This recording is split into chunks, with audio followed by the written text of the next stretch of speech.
Welcome to the third Java programming tutorial. What we're going to start off with is I've created another integer, num2, called it num2, and we've made it static so we can access it in the main. And so what we printed out here, I'm going to take away, and what we're going to be doing the if statement, but first we're going to be doing arithmetic operators.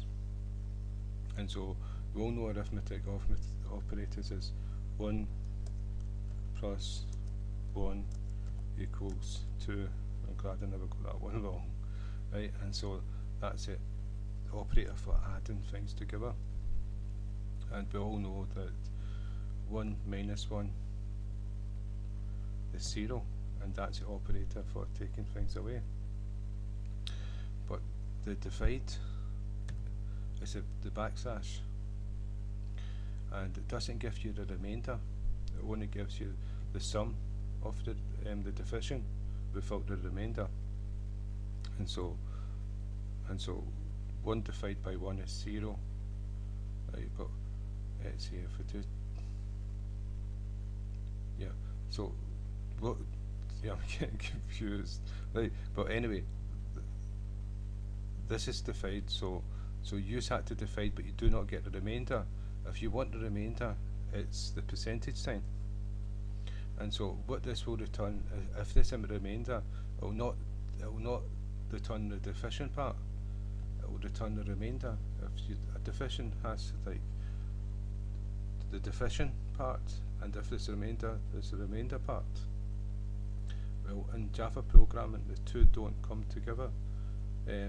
You have to do two separate commands to get each one of them.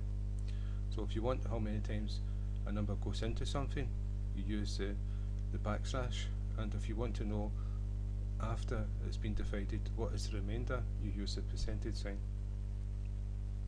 And there's also a plus operator, and that is called an increment. This increments 1 onto the variable you add that to. And so if I went num, what that's saying is that num, add 1 onto num, and if it comes back around again, it'll add 1 onto num, and it'll keep incrementing. And you've also got minus minus, which is a decrementer. So we're going to go into them because we're going to use them. We've also got the greater than and the less than sign. Let's see. And so if I go 4 is less than 6, so that's less than. So 4 is less than 6, and it is true, it will return true. We use that in if statements, we use it in while loops, do loops, and for loops. And so it's very important. And if I do this, 4 is greater than 6, oh, it's not greater than 6, and so that would return false. And if I went equals the other side of it, like 4 is greater than 6 or equal to 6, yeah, and so that would be false because 4 is not equal to 6 and 4 is not greater than 6.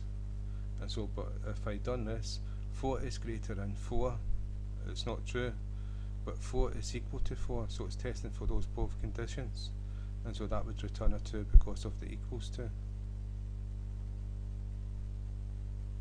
So you've got the greater than and the less than for comparing, and we've also got the and the or, the Boolean expressions, the Boolean algebra expressions, and so we'll go into them as well. So that's the operators. So what we're going to look at is we have num1 and num2 to do arithmetic with. And so what we're going to do is we're going to do an if statement. And so if statement is the if command.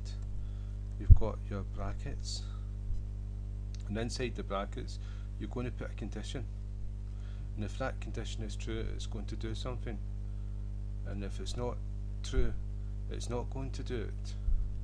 And so I'll show you. Let's say if 1 is equal to 6, which is false, and I do my brackets.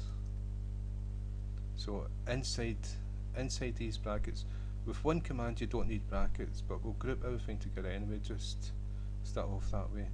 So, and we'll put the print sign inside the if statement. Right, and we're going to print true. And this else, we'll not do that just now, so nothing will happen because it's false. And nothing happened. But if it was true, if 6 was equal to 6, I didn't mention equal sign. The arithmetic is one equal sign, but if you're comparing a number with another number, it's two equal signs. So that is saying is 6 equal to 6, and if it is, it's true. If it's not, it's false. That's the two equal signs. And so this is going to be true, so it's going to print this statement, because 6 is equal to 6. And there you've got the word true. And just to prove it, we're going to separate the characters. There you've got true with a space in between. And so that's true, and you can use the true keyword. You can type true in, because true will return true, and it will print it to screen. And we can use the false keyword,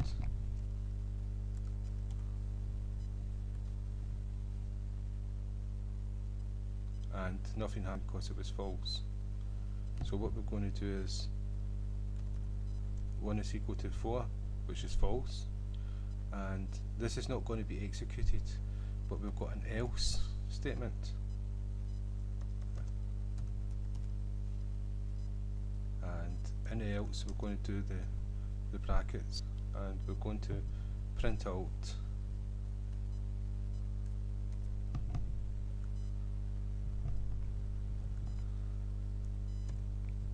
false.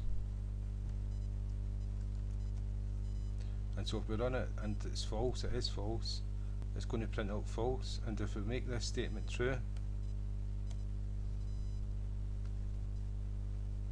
it's going to print out true. So, and if we do like 4 is less than 4, which is false, false. And if we do like 1 is less than 4, which is true, true.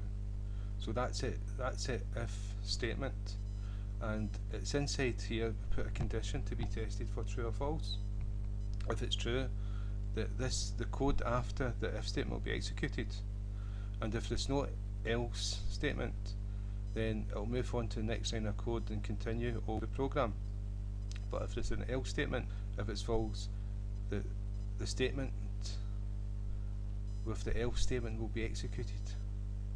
It doesn't need to say false, it can be any code you want. We've also got an else if, and we'll cover that in the next tutorial. So again, thank you for your time.